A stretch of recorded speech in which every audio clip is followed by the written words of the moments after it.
Have you seen the controversy over Kujay's tweets? I liked one of the tweets. I saw some people going after Kujay pretty hard.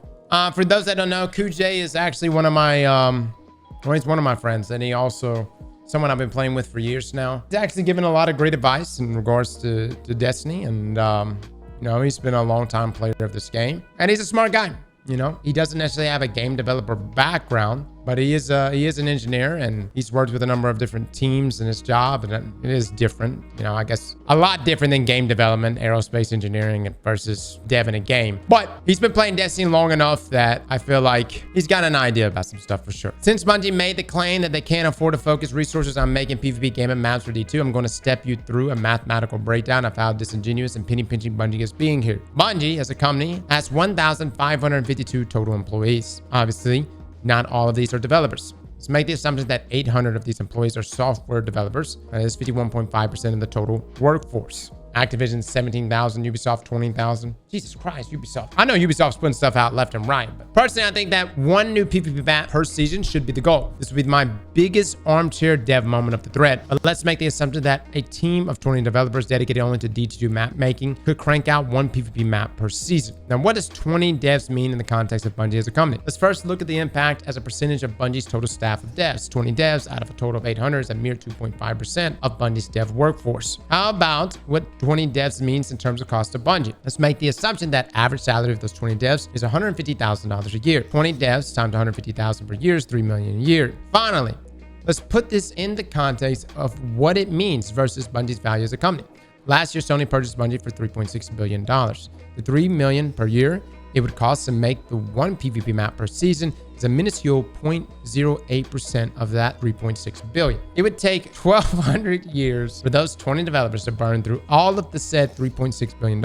All the while, D2 continues to bring in tens to hundreds of millions of dollars in microtransactions revenue each year. So when Bungie says they don't have the resources to make PvP maps for D2, remember, the corporate suits decide that a mere 2.5% of the studio's devs and a 0.8% of the money from Sony acquisition each year is too much to allocate for a core mode of the game. It is a core mode, by the way. I would back up and say, even though a new map would be nice every season, just getting our old maps back. You gotta understand, Bungie took a lot of maps that we were big fans of. A ton of maps that we absolutely loved. Even some of our beta maps that they took out of the game. I enjoyed the hell out of playing in those maps. And the argument for why some of those maps were taken out was because they would say things like the spawns on those maps were imbalanced and that's why they took it out. But you know, we've gotten maps back in the game. The maps that have returned to us that were previously taken out for those issues where you spawn, as in you would be spawned in like enemy gunfire, right? When those maps came back, the same problems persisted. So it's left us scratching our head wondering why.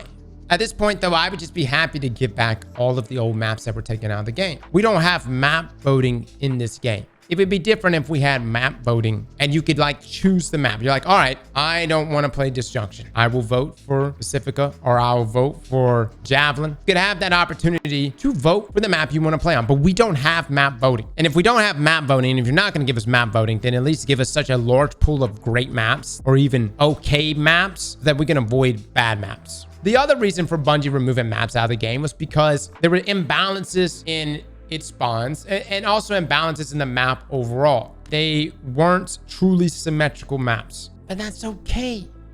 Not every map has to be this super competitive map that should be applicable to trials and our competitive playlist. It could be a map for just 6v6. It's all right. It doesn't have to be perfect. And I think a lot of people don't understand how many maps were actually taken out of the game. I'm visualizing it right now. A good portion of great maps were taken out, and they were taken out under that umbrella of it being imbalanced. I want to bring up some maps. They brought back Cathedral Dusk. They finally put Eternity back in rotation. They also cycle maps out every single season too, by the way, guys. So like what your rotation is actually even a smaller pool. Y'all remember this map? I know it may not have been your favorite map, but it was something different. I actually liked it. I thought that was pretty cool. You know, everybody talks about using scout rifles in PvP. You want to know the best scout rifle PvP map? The best scout rifle PvP map. I would actually get scout rifle gameplay. I remember getting like Polaris Lance gameplay, and I would just wait for this map right here. I hate Equinox because you didn't like getting done by scout rifles. And believe me, most PvP mains don't like it. They run out there with their hand cannon. They were like, yo, I got my hand cannon. I hate this map. You hated that map because Jade Rabbit and Polaris Lance was tapping that ass from across the map. This was not my favorite map. No lie, it was not my favorite map, but it added some flavor, right? And I think, did Bungie say if they were bringing this one back or not? I really liked how you could jump down here. I just wish there was like a chute. Like if there was like, you had the elevator or the side things on the side, right? Wasn't an elevator. Was it a chute that would bring you to the top, or was it an elevator? Let me just say this on the topic of Firebase. I don't really want Firebase Echo back, but hands down, a map that every player in the game would love to have back is Firebase Delphi. This was one of the best maps, dude. This was such a fun map. This was such a good map. You could jump up in here. You know what I loved about this map? There were so many levels you could be fighting. So many areas you could be fighting at on this map. You could be fighting on either side of the spawn points. You could be fighting literally inside of this area right here. You had this drop down where B point was. It was amazing. This was a great map. Hold on, let's continue, because I feel like some people think that Bungie doesn't have maps literally sitting in the vault that they could throw into this game. All right, Gambler's Ruin. Okay, listen, not my favorite map either. Actually, I had some great moments on this map. These are maps, by the way, not in the game anymore. Let me tell you a map that was an old favorite of ours. This is from beta. Legion's Gulch. Love this map. Such a fun map, man. Now, this is someone's walkthrough right now. They did a HUDless walkthrough by Rook. This was such a good map. No, I'm not going to make a PvP map tier list. This is just me showing maps that have been removed out of the game. But this was a classic. This was a great map because you had so many different levels you could be fighting at. I don't really understand why this map was taken out of the game. You know, maybe Bungie thought that it just had too many imbalances. And like before Bungie jumps up and says, this map was not designed well for PvP. Whoa, hold up. This map was designed for D2 vanilla, which is probably the most competitive Destiny 2 PvP has ever been. Not the most fun, hence why we moved away from the double primary system. But this map was literally created and conceived with that thought in mind. So yes, in my opinion, this map was created as such and actually could handle 6v6. It was good. Hold on, let's continue. That was a map that was also taken out of the game. This was another map taken out of the game. Now listen, you might not have been a fan of Retribution, because essentially Retribution was just like a giant. It was a giant circle. You just literally, you ran around in this giant circle. Oh, dude, Eruk, this guy Eruk has got walkthroughs of all these maps. It says Destiny Content Vault. Dude, he's literally made this for us. Look at this. Look at this. This map did have some stagnation there, but you had areas in which you could go for the flank. Again, us going through this, guys, I don't think people realize how many maps were actually taken out of the game. Another fantastic map, Solitude. And, you know, we have Mars back in, right? Like Mars is a map. Let's see if we have a Solitude gameplay. Aruk coming in clutch. This guy just earned my sub, man. He just earned my sub. Aruk, I'm here for it, dude. All right, so this was Solitude. This is a Mars map. God, there were so many great things about this map. You had these two different opposing spawn points on either side of the map. They were interlinked with the ice there on the right. And then you can actually run into the middle area, the war mine area, right? Good map. You were never far from the action. Hammerite, that is fantastic. See, the problem with Disjunction and Cathedral, and I know Cathedral is an old map, but Disjunction in its design is that you're so far from the action. You die, and it feels like you have to run for a bit to even find that. First, you have to locate the action, and then you have to, you know, run for a good ways to even jump back in the action. This was a great map because it threw you into the action. You were holding a point. The other map, but this map is actually coming back, and I'm happy it is. Citadel is finally making a return. But all the maps I just showed you guys, those are maps that were taken out of the game, and that was a good portion of maps. Now, here's the other thing that also makes PvP extremely boring. Bungie weights maps. For instance, they showed us a long time ago, Disjunction was heavily weighted. It was a new map. It was the first new map Bungie had made in a very, very long time. And Bungie wanted us to play that map. And so they heavily weighted it, which is why RNG rolls around. So many of us, because we don't have map voting, we were constantly getting Disjunction over and over. A lot of us didn't really care for that map. I personally think you shouldn't really weight maps. Just let it fly, but give us a large pool of maps, pretty much all of our maps. Before we even jump to Jay's thread about fronting the costs of developers to make new maps. Keep in mind, we have a lot of old maps, and we're not even talking about Destiny 1 maps. I showed you one Destiny 1 map. We're not even talking about Destiny 1 maps. Just bringing back Destiny 2 maps. One per season. I mean, call it Stockholm Syndrome, but we would at least want that. And if Bungie runs out of those maps, and I know everybody's like, but it's not copy and paste, right? Game development is hard. Okay, what? If we talk about Destiny 1 maps, let me bring up some great ones for Bungie to bring back. This is not my favorite for competitive game modes, but Blind Watch. So this is Blind Watch. This is really cool. So this is one of the spawn points, right? You would spawn here, they would spawn on the other side. Again, what I really liked about this map is you had so many different places to have 1v1, so many different places to pull you into a duel, right? This was the fight on the inside that could happen, and you had all kinds of things that could happen. Now, you may be asking, Cross, what is the purpose of having so many different areas that you can have a fight at? The reason why that's important and why that's so good for maps, and I'm not saying Blind Watch by no means is made from a competitive standpoint. I liked it because it has such a diverse meta, because here you're in shotgun territory. Up top, you were in sniper rifle territory. C point, you were in fusion rifle territory, right? I love this B point cap right here. This was so chaotic.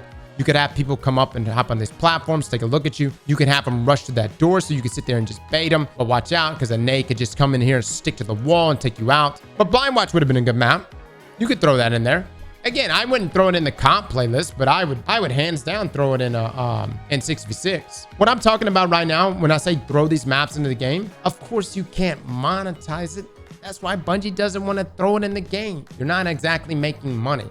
But this is a goodwill change. That's the point of this. A lot of people complain that we don't have big maps, enough big maps in Destiny. Then we get big maps like Disjunction and don't really get into it. If Bungie was ever to introduce a 12v12 game mode, which by the way would really spice things up, there is no better map in the game than Bastion. This map was made for 12v12. Yeah, you can have 6v6, but this map was made for a 12v12. You could literally be having entire battles on either side of the map. Either Bastion for a 12v12 game mode, which Bungie is constantly trying to give us new game modes all the time. Dude, add some chaos. Throw some 12v12 in there. You can either do that or you could do First Light. First Light was another very large map. And this one was interesting because you had these enclosed moon bases, right? But again, a lot of spread here. We can go on and on and on about maps that Bungie has made before, maps that were taken out of the game within Destiny 2. That Bungie could just be bringing back every single season. That would inspire a lot of goodwill within the community. And it also would actually mix up the PvP meta. And the last thing I do want to mention on that front too, Bungie Sandbox made a comment a while ago where they said that they like to curate map selection to dictate metas. My suggestion to Bungie on this is do not try to dictate the meta. Let the maps, let that flavor run its course. You do not have to have perfect percentages, weapon type kills across the board, okay? It's okay to have some standout metas here and there. Obviously, the meta from 6v6 is different than Trials. Hell, I mean, what the usage statistic for Centrifuge is so astronomically high in 6v6 game mode. But quit using maps as a way to dictate sandbox and metas. That limits variety. Just make the game fun. Having more maps makes the game fun. Introducing game mode after game mode, although I'm excited to try out the new game modes, but without any new places to play those game modes on, it's not that fun. Back to Jay's message here. I don't really, whatever Jay's breakdown is, I think the point of the matter is that there really is no excuse for Bungie to not give us new maps. And if you say it's a money issue, disregard the money Bungie has received since last year with Sony. Completely disregard that. Disregard how many people are working, how many people you could dedicate to making a PvP map, and just look at the maps that have already been in the game, okay? Areas that are already in the game. And I can't believe that. I feel like we really arrived at the point here of maybe what might be the bad guy, and it is that Bungie is trying to use their curated amount of maps that they're giving us to dictate metas. They're hoping to keep us within a box, within a framework, so that the meta doesn't get out of hand or doesn't highlight other weapons, so that weapon usage doesn't spike out. And again, Bungie, just make the game fun. Adding variety makes the game fun. Also, a huge reason why no new maps are being made is because, again, Crucible is essentially free, right? So Bungie, when they look at it, they don't have a way to monetize that. But again, it's called goodwill changes. Do you think free-to-play hurt Destiny? Absolutely. Here's the thing. You could go the direction of free-to-play. You've got your feet in both camps, where it's like, yes, we have free-to-play elements or free-to-try elements. We make the argument of we don't update certain aspects of the game because it is quote-unquote free-to-play. And that's why we don't update those areas of the game. But then at the same time, we got our other foot in the camp where it's like the premium content. What really happens in the premium side of things is over monetization, where the premium player is not only paying and fronting the bill for premium content, but they're also paying to keep the lights on for the free-to-play players. It's my opinion. How PvP maps are built, a thread. Okay. All right. So this is Alexis A, Chief Creative Officer, Design Consultant, ex-Role Designer, Director at Tencent, Editorial Team, ex-Ubisoft. Loving all these things, the world building and level design. Let's go, baby. All right. Let's hear how PvP maps are built, a thread. We're not all software developers. In fact, engineers are very rarely working on PvP maps. Game production is roughly divided into 3 broad job categories: design, art, and tech. Levels, maps, worlds are a container for all those. Gameplay, lighting, audio, triggers, eventually character shooting and each other's. It's complex with tons of dependencies. Even with a small, super efficient team, you can't have everyone working there at the same time. It's a linear and highly iterative process. So what are those steps exactly? Hard answer, it's different for every AAA studio. So I must abstract and simplify things a little. First, we start with market research. What the feedback from previous seasons, what players want more of or less of. Is there a particular marketing angle for this season? A creative direction? Are there gadgets or playstyles lacking in the existing rosters of maps? Compile all that neatly and pass it on to a lead level designer and art director. Together, they should come up with 2 to 5 pages, high-level brief with rough design sketches, metrics, and references, then kick off meetings with the level design team. Goal is to inspire and motivate. Now, start level design prototyping. It could be on paper if your engine sucks, but it preferably directly in engine. That part should take time. It involves the entire production team to playtest regularly. It's a gray box. Okay, whoa. This is very ground up designing. We just want old maps back in the game. That's it. That's all we're asking. I think Kujay in some way was saying, I don't know if he mentioned that in his thread. I get kind of where Alexis is coming from. If, for instance, we were taking like from stage 0 and above, but we're just wanting old maps back in the game. These are maps already were previously in the game. We're taking out of the game. Overall, massive QA effort to squash bugs, especially collision issues. Programmers and technical artists build performance reports throughout the whole process. After a while, it goes in alpha to a few select players of the public. I like to bring in players very early. Builds are sent out and tested. Platform certification takes a while. Let me just stop you right there. This is Destiny 2. We're the playtesters. What are you talking about? We've been playtesting things now for nearly a decade. Marketing departments taking screenshots in game. Videos are shot. Marketing materials are sent out. Whoa! I don't know. Marketing materials are sent out. I mean, just the most marketing we've done with Citadel is Bungie's like, hey, remember that old map we had a long time ago that you kind of like? Well, here's a screenshot.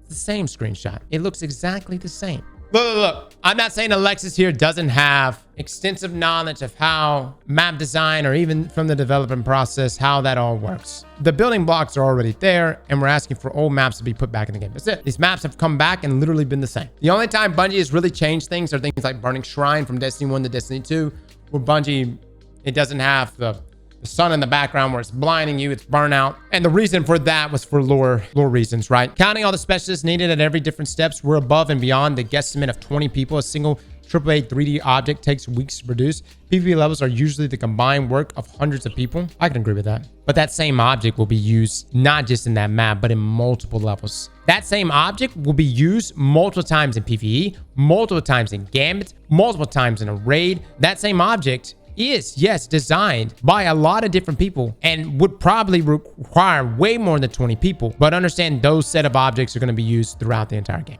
I think Jay's tweet is a very overly simplified version, I guess, way of just consolidating these down. And that's his math. That's his math as far as like what it would cost to produce something like this. But obviously, you wouldn't just have a team of 20 devs completely designated to making PvP maps. At this point, we're not asking for that. We're asking for whole maps to be brought back in the game. That's it. My argument is still the same thing, which is Destiny took out maps a long time ago. These were maps that were already made and put in the game. It was already in existence and it was pulled out. And we're asking for those maps to be put back. So my opinion, yes, you may have an issue with Jay's math. I think that message was lost from Jay's tweets, and all the people that are commenting probably didn't get that message, or probably don't play Destiny 2, and instead are making the argument of, you don't know what you're talking about from a game developer perspective. I don't know, man. I would say, could you make a PvP map with 20 game devs, whatever their expertise is, whatever that may be? Yeah, I think you could. But dude, let me just be real. You know what this keeps coming back to? There is something that Destiny players have been asking now for years, and this would honestly solve a lot of issues, but I don't see it ever happening. Bungie, you could add Forge, and it's not like you haven't done this before. It would literally allow you to let the community make this shit, and it would cost you just the cost of producing this Forge. Now, this is my armchair game dev moment. This is me assuming that adding a Forge mode, which I don't think it is. I don't think adding a Forge mode is easy at all. And I don't even think Destiny could have the framework, because there's too many moving parts, too many moving pieces. But if you were to just add something in the game that just allowed for map creation and just let that ride as such, people would do this literally in their spare time. You would literally do this in their spare time. You would never have to worry about making a map ever again. Hey, by the way, everyone jumping up and saying that Bungie can't do this. This is the same engine we did this on. Bungie's still rocking the same Tiger engine. Well, by the way, we have a video on that coming out this week. But Bungie could do this. I just don't think it would be at the scale that Halo could do it. But again, I don't know what the cost of something like this would be, though. My opinion, can y'all tell y'all? Bungie doesn't want to be Bungie anymore. Bungie wants to be Blizzard. Bungie wants to be Ubisoft. I'm not saying that people at Bungie want that. I'm not saying that like the ground level developers. I'm saying that the higher ups, they want to be that level. I just think that they saw Microsoft. They work with Microsoft. They saw Activision. They saw how Activision worked. And that's the reason why they're trying to become like a multi-IP studio. They like that. This is just my opinion. Again, I'm hitting you with another. Trust me, bro. I think Bungie actually doesn't like that their resume is just Destiny right now. They really don't like that. They want to have this huge list of games that they've made. They think that having that level of quantity, but again, to me, it's quality. I think to all of us, it's quality. Maybe it is a money thing, and you know, having those multiple IPs will net you more money. But what's wrong with making other titles? Nothing wrong with making other titles. Dude, Bungie can do whatever the fuck they want to do. It's their money. But as a customer, we could do whatever we want to do, which is A, either invest in your game, or B, go somewhere else. And I have still maintained this. The Destiny community, which in an extension of the Destiny community, was the old Halo community. That community, in my opinion, is the best community a game studio can have. Yeah, but nothing wrong with making other titles. I'm not here for Marathon. I'm not here for the mobile game they're doing with NetEase. I'm here for Destiny. I don't care about any of those other games. And all that really boils down to is I have no control on what Bungie wants to work on or what they will work on. I simply will be observing how much is being invested in Destiny, and however much you invest in Destiny is how much I will invest. Slap that like button like your mama told you right.